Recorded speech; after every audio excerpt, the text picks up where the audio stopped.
Donc, il est rentré peut-être par le biais d'une fausse chevelure, il est rentré peut-être par le biais du vernis et autres.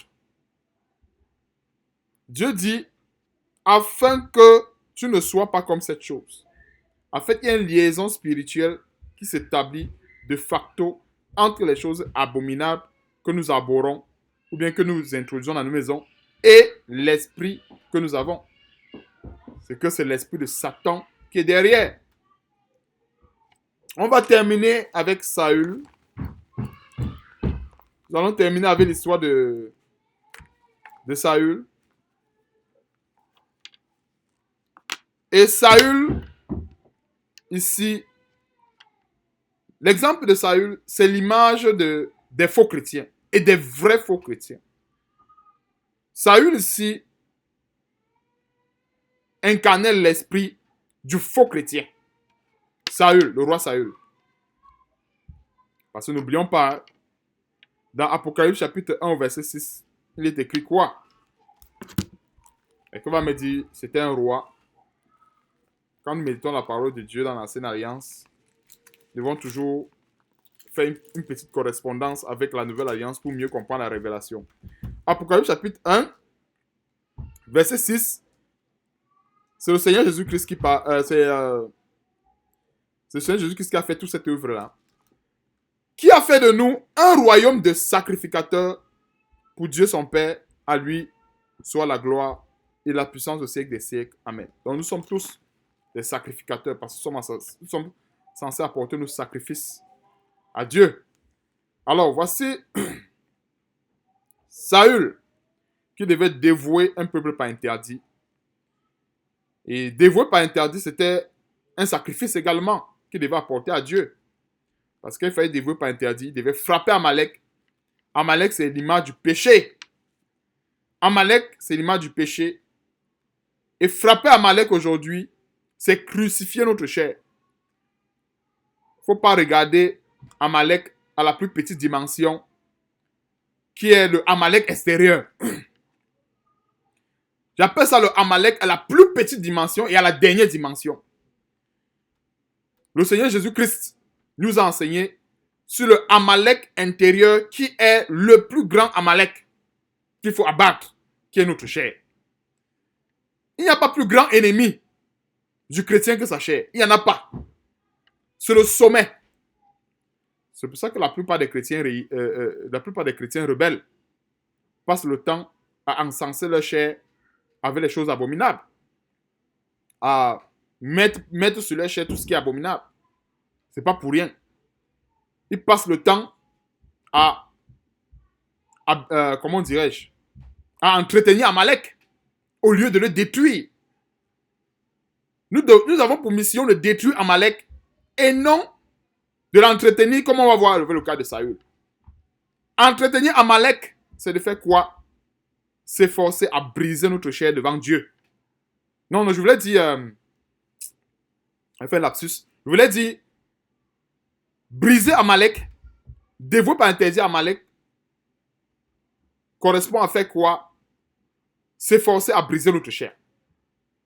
Et entretenir Amalek, comme dans le cas chez les faux chrétiens, c'est plutôt faire le contraire. S'efforcer à raisonner, à prendre tout ce qui est négatif afin de l'amener soit dans nos maisons, afin de l'amener dans nos maisons. Les trois catégories de maisons que j'ai présentées plus haut, au début. Donc voici l'ordre de Dieu. Ainsi parle l'Éternel des armées, je me souviens de ce qu'Amalek fit à Israël lorsqu'il lui ferma le chemin à sa sortie d'Égypte. Va maintenant, frappe Amalek et dévouer par interdit tout ce qui lui appartient. Je ne sais pas si on a observé ce détail. Nous sommes en train de parler des choses abominables. Donc, tout ce qui lui appartient. Dieu pouvait dire, dévoue seulement par interdit Amalek, elle laisse ce qui lui appartient. Mais il a dit, tout ce qui lui appartient. Donc, Amalek n'était pas seulement abominable aux yeux de Dieu, mais tout ce qui appartenait à Amalek était aussi également abominable aux yeux de Dieu. C'est la même chose. De la même façon que Satan est abominable aux yeux de Dieu, tout ce qui appartient à Satan, les instruments de soi-disant cosmétiques et tout, c'est aussi également abominable aux yeux de Dieu. Donc le chrétien ne doit pas, la chrétienne ne doit pas dire, ah non, voilà, il y a un rapport. Il y a un rapport. Et ce rapport que nous sommes en train de voir avec la parole de Dieu. Dieu pouvait dire, de vous pas interdire seulement Amalek, puisque c'est lui. Reprenons encore le verset 2. Ainsi parle l'Éternel des armées, je me souviens de ce qu'Amalek fit à Israël lorsqu'il lui ferma le chemin à sa sortie d'Égypte. Va maintenant, frappe Amalek. Alors, qui avait bloqué Amalek? Qui avait outré le Seigneur? C'est Amalek. C'est Amalek qui ferma le chemin.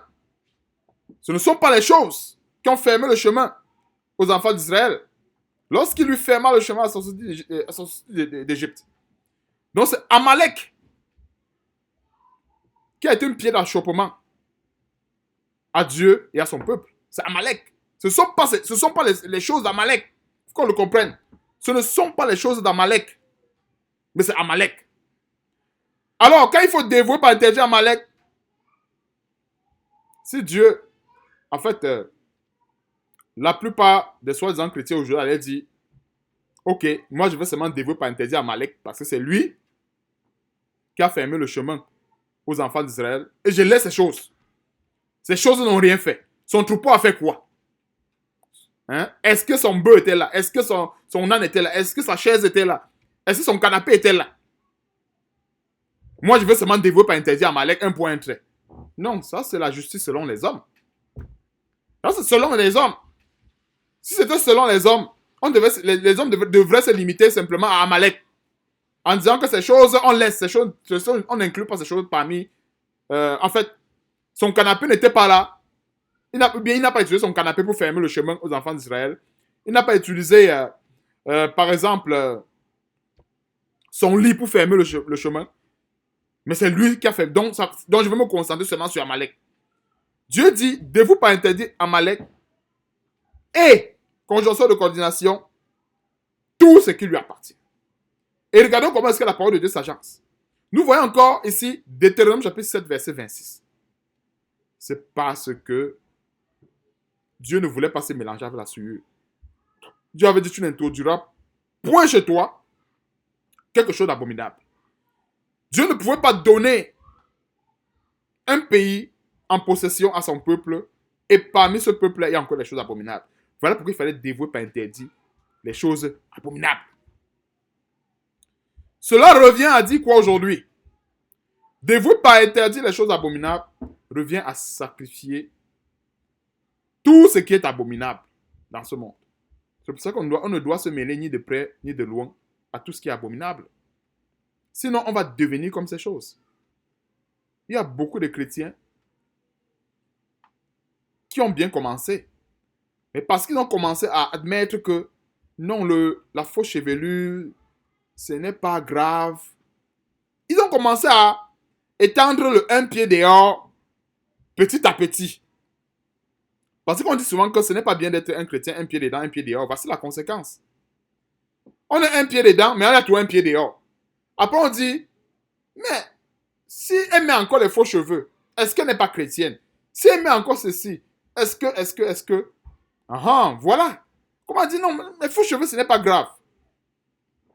Sans oublier, en perdant même le bon sens, sans oublier que dans faux là, il y a la fausseté. Et l'esprit de la fausseté, c'est l'esprit de Satan. Donc, nous ne devons pas nous associer ni de près ni de loin aux choses abominables.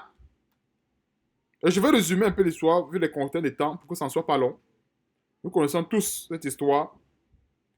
Saül a dévoué tout ce qui était maigre et chétif. Comme la plupart de ces faux chrétiens, ils vont sacrifier à Dieu ce qui ne leur coûte rien. Comme le cœur encore attaché au vernis, attaché au boucle d'oreille, attaché à tout ce qui est diabolique, ils ne vont pas sacrifier cela. Ils ne vont pas sacrifier cela. La plupart des chrétiens sacrifient quoi? L'argent des dîmes au pasteur. On va pas faire de la dîme au pasteur et garder un bijou en or. Quand Dieu nous demande de sacrifier cela, la personne va raisonner. Non, est-ce que le bijou en or, ça fait quoi? Mon cœur n'est pas là-dessus. Mais la personne va préférer aller donner la dîme à un faux pasteur qui va lui dire, ok, ton bijou, tu peux rester avec. La personne va préférer aller financer la construction d'un soi-disant temple où le pasteur va les encourager à rester dans les choses interdites. Ou bien où le pasteur va les encourager à rester dans les choses dévouées par interdit. Voilà. Alors que tout ce qui a été dévoué par interdit ne doit pas se retrouver dans la maison du chrétien, comme le dit Deutéronome chapitre 7, verset 26. C'est un ordre, un commandement de Dieu. Donc, quelqu'un ne va pas venir diluer l'ordre ou le commandement de Dieu. Non, ce n'est pas possible. Au verset 9, qu'est-ce que nous voyons? Saül n'est plus vivant sur le plan de la chair, mais la plupart des faux chrétiens ont l'esprit de Saül. Mais Saül et le peuple épargnait Agag. Agag, c'est qui? Le roi d'Amalek. Agag, c'est le symbole de sa chair. Les chrétiens qui se reconfortent dans leur chair. Agag, c'est la chair. Il y a une deuxième partie de l'enseignement. Le temps nous manquerait pour étayer cela. Peut-être par la grâce de Dieu, je le ferai plus tard. On va rentrer en profondeur sur Agag. Nous allons rentrer en profondeur avec beaucoup de détails. Pourquoi est-ce que Saül a épargné Agag? Qu'est-ce que cela signifie aujourd'hui? Les chrétiens qui épargnent leur Agag. Donc, Saül, le peuple épargnait Agag. Les meilleures brebis, les meilleurs bœufs, les meilleures bêtes de la seconde portée, les agneaux gras et tout ce qu'il y avait dedans. Il ne voulut pas le dévouer par interdit et il dévouait seulement tout ce qui était méprisable et chétif. C'est un détail que moi j'ai vu dans la plupart des fausses assemblées chrétiennes. Quand il y a, c'était généralement la plupart de ces chrétiens-là qui n'ont pas de moyens financiers. Les chrétiens non-name, je vais dire ça comme ça, les chrétiens non-name, si ils vivent dans le péché, dans le mensonge, le pasteur va être rigoureux envers eux. Dans mon église, il n'y a pas de péché, il n'y a pas de... C'est sur eux que le pasteur va faire la leçon spirituelle, ou bien la leçon de repentance. Non, il y a tel qui a fait ceci. Ah, non, ici c'est l'église, c'est du Seigneur, il n'y a pas d'impurité ici, il n'y a pas de saleté dans la maison de Dieu. Mais, quand c'est le plus grand des meurtres qui commet l'adultère, qui commet la fornication, la même bouche qui a repris hier, celui-là qui n'a jamais dit 5 francs parce qu'il n'y a pas, la même bouche se ferme. Ça, c'est des choses que j'ai vécues. Et je ne suis pas le seul à avoir vécu cela. Il y a beaucoup de chrétiens qui ont vécu cela. Quand c'est un chrétien non-name là, il glisse un peu, il fait un petit faux pas. Je suis pas en train d'encourager le péché. C'est une petite parenthèse que j'ouvrais par rapport à l'hypocrisie de Saül qui a dans beaucoup d'églises, dans beaucoup de soi-disant assemblées. Je suis en train de dénoncer cette hypocrisie-là parce que c'est une hypocrisie que nous voyons beaucoup dans ces assemblées. Quand le pasteur veut prêcher un peu sur le péché, entre guillemets, quand il veut sortir un peu le vernis du péché, il va plus s'acharner sur ces petits chrétiens-là. En fait, pas sur ces petits chrétiens. Quand il dit petits chrétiens, c'est pour dire ces gens-là qui ont encore des faiblesses, mais bon, qui pour des raisons X ou Y sont tombés peut-être dans leur péché, ainsi de suite. On va s'acharner sur eux. Ce qui n'est pas mauvais. Par contre, ce qui n'est pas mauvais, ne dit pas que c'est mauvais. Mais ce qui est hypocrite ici, c'est que le même acharnement que ce soi-disant pasteur devait avoir sur celui-là qui n'a jamais donné 5 francs à l'église, il devrait avoir le même acharnement sur le plus grand dimeur. Est-ce que nous comprenons un peu? C'est ça qu'il appelle l'hypocrisie. Donc Saül va dévouer par interdit tout ce qui est méprisable et chétif. Donc, Le dernier d'Amalek, celui qui n'avait pas d'argent, celui-là qui était là avec des blessures, ou quoi, qui était là, pauvre de son état, a été dévoué, pas interdit. Les bêtes là, chétifs, avec plein de défauts corporels, dévoué, pas interdit. Or, quand nous regardons dans Exode chapitre 12, l'agneau qu'il fallait sacrifier devait être sans défaut. Donc, quand nous comprenons ici, Saül a sacrifié tout ce qui avait. En fait, c'est un sacrifice qui est en vain. Parce que quand nous regardons dans le sacrifice des bœufs et de l'agneau, parce que dans l'ancienne alliance, ce n'était pas n'importe quel bœuf qu'il fallait sacrifier.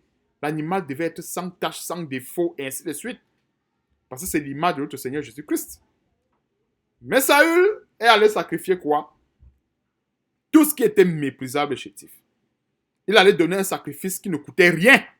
Disons qu'il ne lui coûtait rien. Qui ne lui coûtait pas sa réputation. Qui ne coûtait aucun effort de sa part.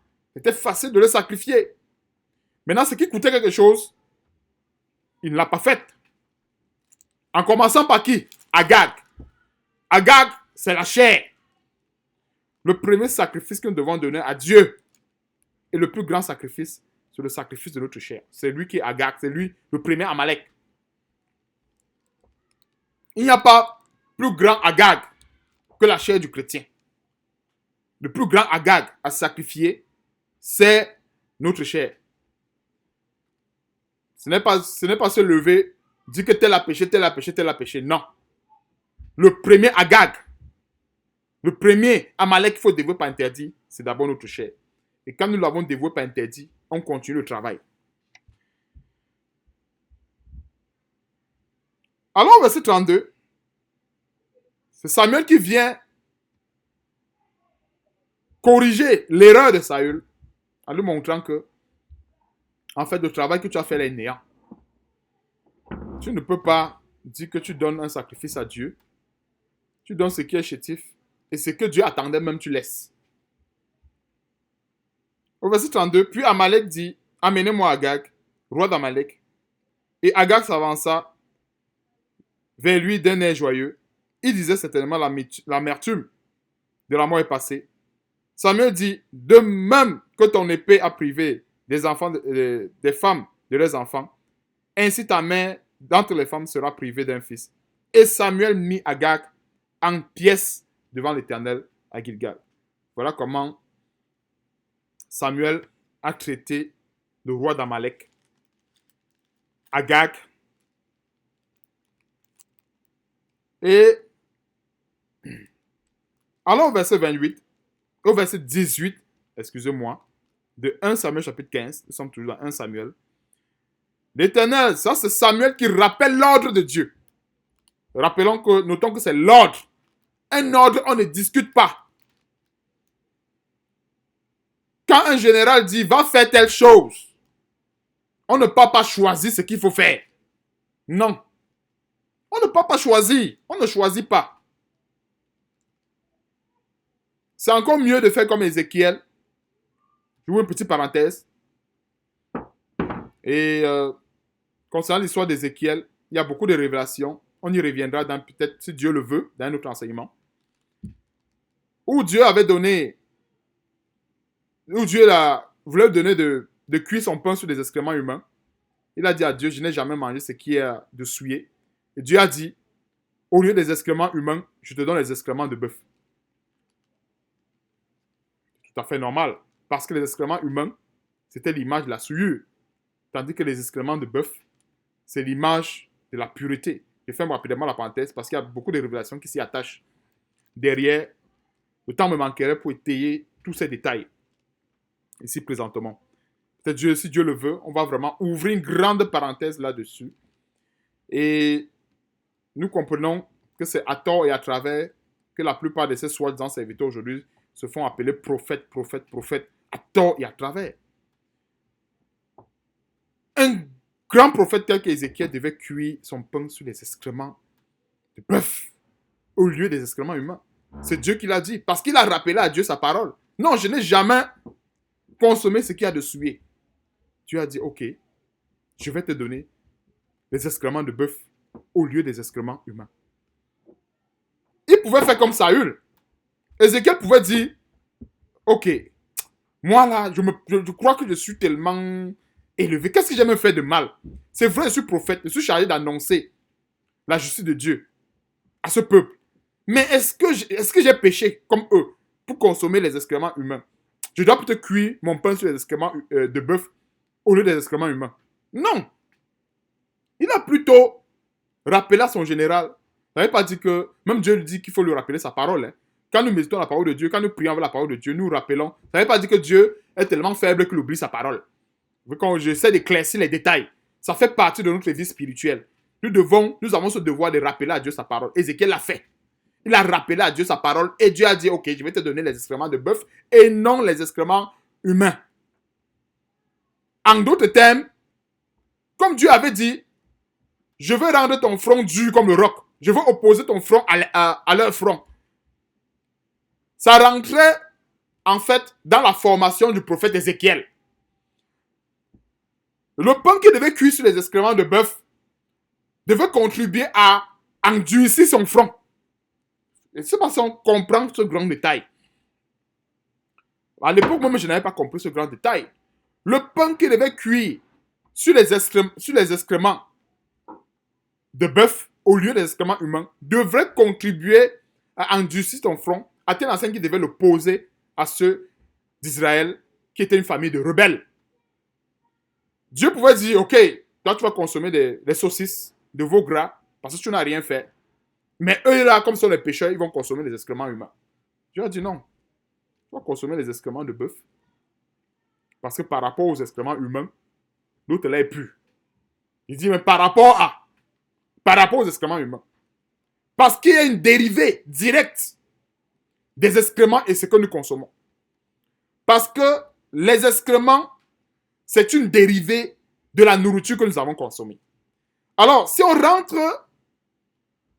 prend la nourriture comme cette fonction, dont la dérivée donne les excréments, on va constater que cette fonction nourriture a une relation linéaire entre le corps, l'âme et l'esprit. C'est pour ça que nous mangeons pour vivre. Parce qu'il y a une relation linéaire, je précise, la relation est linéaire entre le corps, l'âme et l'esprit. Donc, ce que nous avons mangé, en fait, ça rentre dans notre corps, il y a une partie qui va dans le sang, et l'autre, ce sont les déchets. C'est pour ça que j'appelle ça la dérivée de ce que nous avons consommé. Alors, les excréments de bœuf, quelque part, a une certaine relation avec l'âme du bœuf, avec le sang, et les excréments humains a aussi également une relation avec l'âme de l'homme qui est pécheur. Donc, on ne peut pas mettre au même pied d'égalité les excréments de bœuf qui est regardé devant Dieu comme souillé, parce qu'il y a une dérivée de la fonction de la vie de l'homme qui est pécheresse. Les excréments de bœuf qui est une dérivée de la fonction de la vie de l'animal qui est devant Dieu. Il y a tu prends peut-être l'agneau, je prends peut-être un exemple. L'agneau qu'il fallait sacrifier devait être sans défaut. Donc, si je prends peut-être cet agneau qu'il fallait sacrifier, je prends peut-être l'exemple, j'ouvre une parenthèse rapide.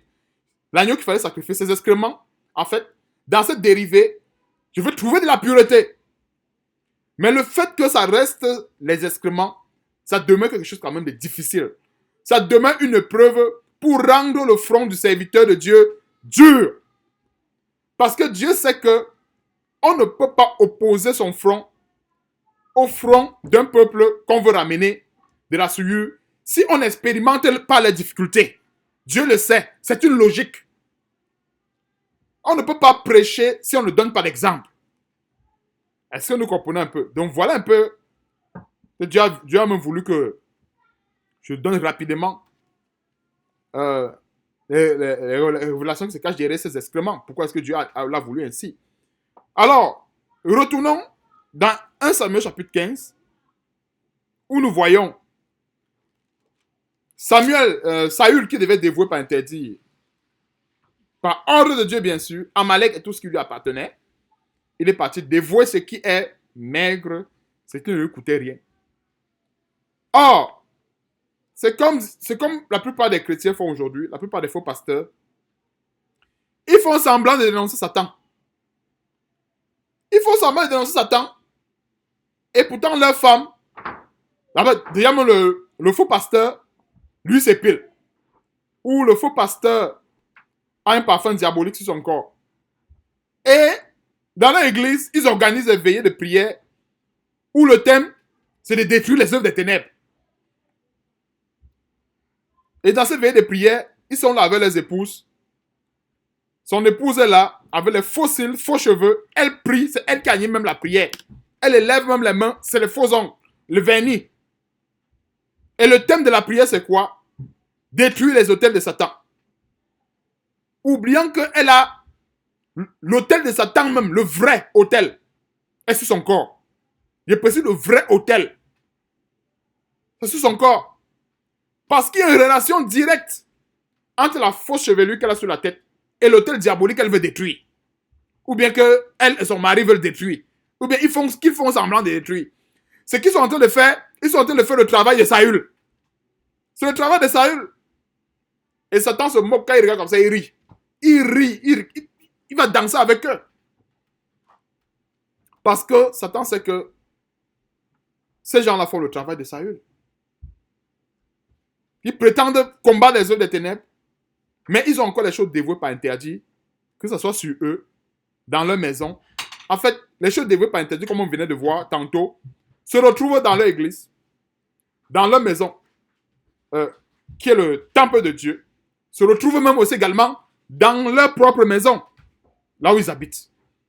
Donc finalement, ce qu'ils sont en train de faire, c'est quoi? Ils font le plagiat. Ils font le plagiat. C'est ce que Saül a fait. Saül a tout simplement fait le plagiat. Donc, que Dieu soit loué pour cet enseignement. Et cet enseignement avait pour but de mettre en lumière la relation qu'il y a entre ces artifices de fausseté diabolique et l'esprit du chrétien. Je crois qu'on a compris en profondeur cette relation spirituelle parce que l'esprit qui se cache derrière est diabolique. Et la plupart des faux chrétiens vont me dire, Satan n'a rien créé. Bon, nous consommons alors rien. Ne consommons plus rien parce que ce n'est pas un chrétien qui fabrique les chaussures, ce n'est pas un chrétien qui fabrique les habits, ce n'est pas un chrétien. Et la plupart de ces faux chrétiens, ils aiment tout mélanger. Dieu nous a donné tout ce qui contribue à la vie et à la piété. Alors, dans tout ce qui contribue à la vie et à la piété, nous devons discerner ce qui est bien de ce qui est mal. On peut se passer des faux cheveux. On peut bien vivre sans des boucles d'oreilles. On peut bien vivre sans cela. Il y a si on examine point par point toutes ces choses dont il faut se débarrasser, ce sont les choses qu'on peut vraiment se débarrasser sans perdre notre relation avec Dieu. Prenons par exemple un aliment. Est-ce qu'on peut vivre si on ne se nourrit pas? Alors, on comprend que le résultat, c'est non. Pourquoi? Parce qu'il y a une relation linéaire entre l'aliment que nous consommons et le corps que nous avons, et l'âme et l'esprit. Il y a une relation. Donc, si un homme arrête de s'alimenter, après un certain nombre de temps, qu'est-ce qui va se passer? Il n'y aura plus d'esprit, il n'y aura plus d'âme. Tout cela va être égal à zéro. Tout cela va s'annuler. Parce qu'il n'y a plus d'aliment. Parce que l'aliment entretient cette relation linéaire. Mais maintenant, ce n'est pas parce que l'aliment entretient cette relation linéaire que je ne dois plus rien discerner. Si nous comprenons un peu, c'est pour ça que dans la parole de Dieu, il y avait une défense de manger le sang. Parce que dans le sang, il y a eu cette relation linéaire avec l'âme. Pour ne pas être en contact avec l'âme d'un animal, parce que notre âme doit se mettre en contact avec Jésus-Christ, pas avec l'âme d'un animal. Voilà pourquoi est-ce qu'il était interdit de manger le sang, parce que le sang nous met en contact avec l'âme de l'animal. La seule chose que nous devons consommer, spirituellement parlant, c'est le pain du Seigneur, le corps de Christ, parce que ça nous met en contact avec qui? Avec l'âme du Seigneur Jésus-Christ. C'est cette âme-là avec laquelle nous devons être en contact et c'est lui qui représente la vie. Or, un chrétien qui mange le sang, il rentre en contact avec l'âme d'un animal, qui est diabolique, ce n'est plus de notre temps. Et même dans l'ancienne alliance, il ne mangeait pas le sang. C'était une défense. Dieu avait fait cette défense dans Lévitique. L'homme ne devait pas manger le sang. Je vais aller là-bas rapidement. C'est bien d'étayer les choses en profondeur pour voir, pour un peu la corruption.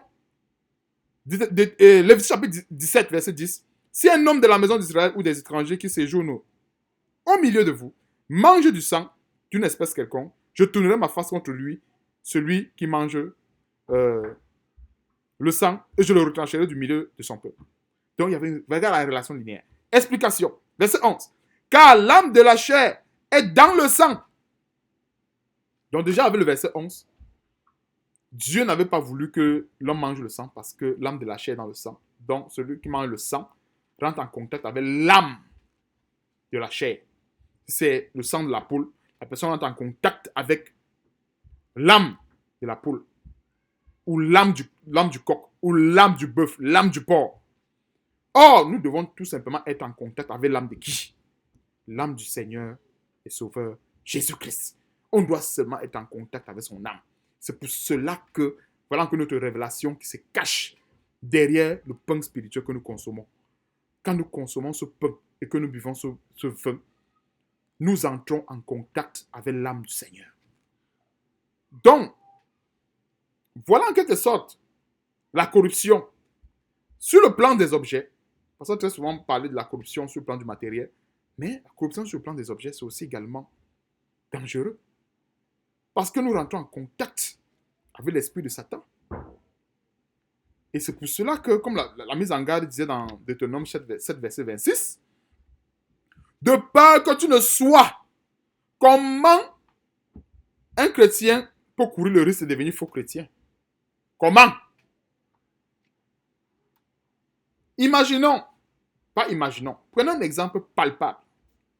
Un faux chrétien qui met encore les artifices de beauté. Pensons-nous qu'il peut se lever et dénoncer une personne qui vit dans l'adultère. Celui-là qui est dans l'adultère va dire, tu es en train de me dénoncer comme ça, n'est-ce pas, tu mets telle chose. La personne va dire, ah non, bon, c'est seulement une fausse chevelure, ce n'est pas... Mais des fois, il y a des termes qu'on prononce, on devrait même les prononcer doucement.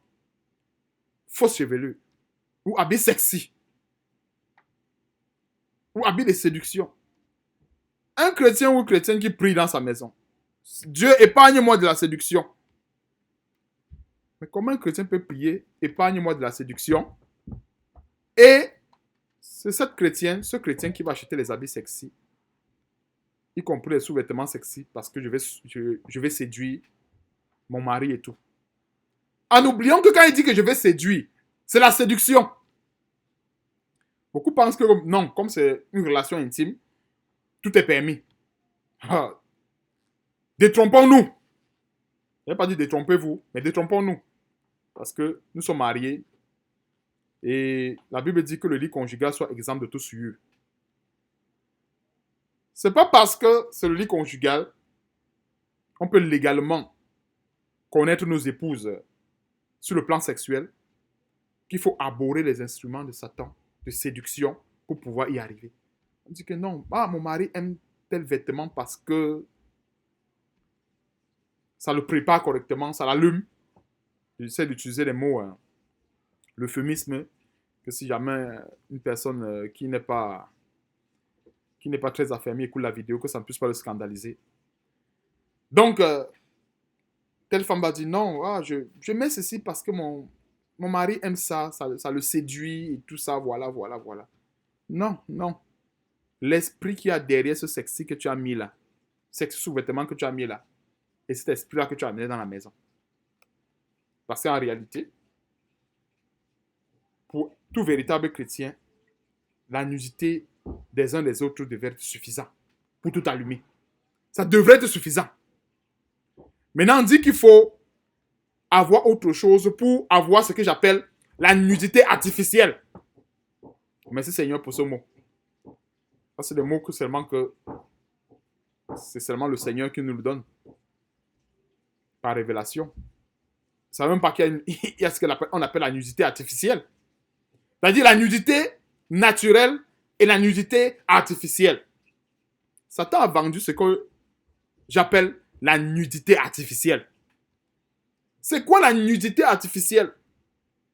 Et cette nudité-là, en fait, que Satan essaye de vendre aux gens pour dire, avec cette nudité, on est plus, on a plus de joie, on a plus de plaisir, on a plus... En fait, Satan amène les gens doucement, doucement dans son monde.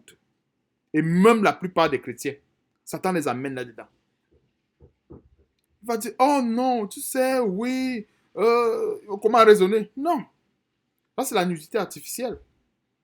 La nudité naturelle, telle que nous sommes sortis du ventre de nos mamans, c'est une nudité normale pour, comment dirais-je, c'est-à-dire que pour ceux qui veulent aller sur le terrain, c'est la meilleure nudité pour aller sur le terrain. Maintenant, donc, il faut abhorrer tel vêtement, il faut abhorrer ceci. Je ne sais pas pourquoi le Seigneur me donne de rentrer en profondeur. C'est tellement... Dieu le sait pourquoi, je n'avais même pas prévu cela. Donc, il faut que j'aborde tel élément, j'aborde ceci parce que c'est sexy, mon mari aime ça, et tu vois, souvent le faux chrétien, il peut mal acheter. Il dit, ok, bon, ils sont dans un magasin de vêtements sexy.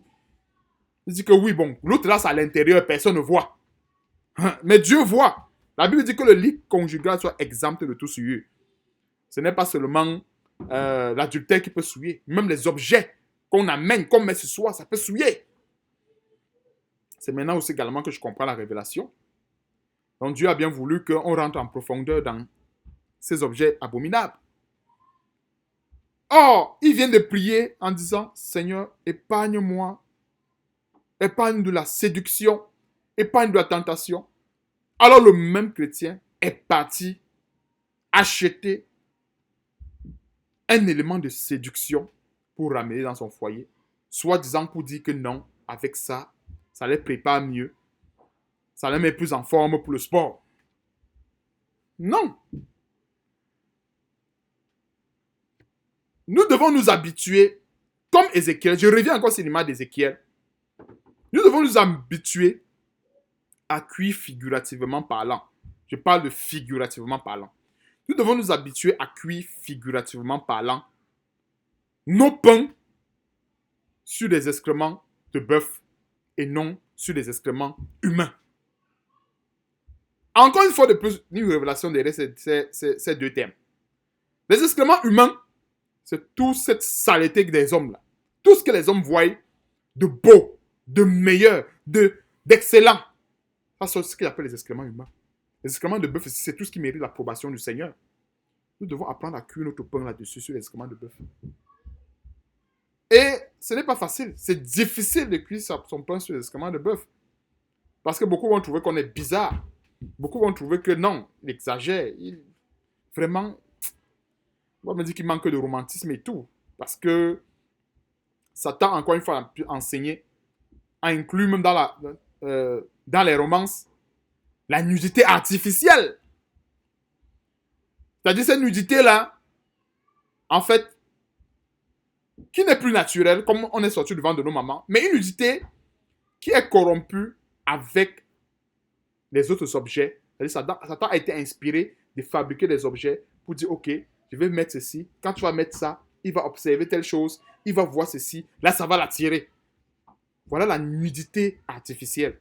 Et la nudité artificielle aujourd'hui, j'ai pour le plan conjugal, mais même sur le plan physique, aujourd'hui, la plupart des femmes, même avec des vêtements, elles sont toutes nues. Ça moule tout. Tout ça, c'est la nudité artificielle. C'est pour séduire. Donc, une chrétienne ou un chrétien ne peut pas prier, Seigneur, éloigne-moi de la tentation, alors qu'elle a une mini-jupe. Et elle va se plaindre qu'on me drague. Tu séduis les gens en route. Ces gens ne doivent pas répondre à ton appel comment? Avec les vêtements sexy, nous on avait une expression dans le monde. On dirait que voilà celle-là qui te fait les appels de balles. C'est-à-dire, elle passe partout, avec ses vêtements, elle fait ce que j'appelle les appels de balles.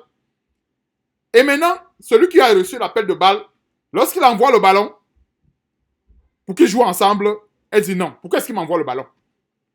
Non. Avec cette chose abominable, ces vêtements, qu'est-ce qu'elle a fait dans l'esprit de cette personne? elle a créé ce que j'appelle l'appel de balle. Elle a fait un appel de balle. C'est une expression quand même où on voit beaucoup de sagesse. Donc, on dit très souvent dans le monde. C'est-à-dire quand la plupart des jeunes filles, là, quand leur corps les démange, elles mettent très souvent des vêtements trop sexy là. Et elles font l'effort de remarquer, de se faire remarquer. Ou un peu une petite fille, elle va passer devant toi au moins 10 fois, 15 fois, avec le même vêtement. Et à chaque fois qu'elle passe, elle se fait remarquer, elle essaie un peu de baisser. En fait, elle fait tout pour savoir qu'elle est là. Elle essaie de se faire remarquer. Et c'est vrai, ce sont les appels de balle. Donc, je crois que j'ai terminé avec cette partie de l'enseignement sur les choses abominables. Et je bénis le Seigneur pour les révélations qu'il nous a données. Et c'est comme ça la parole de Dieu. Quand la Bible dit que Dieu nous a donné tout ce qui contribue à la vie et à la piété, c'est ça.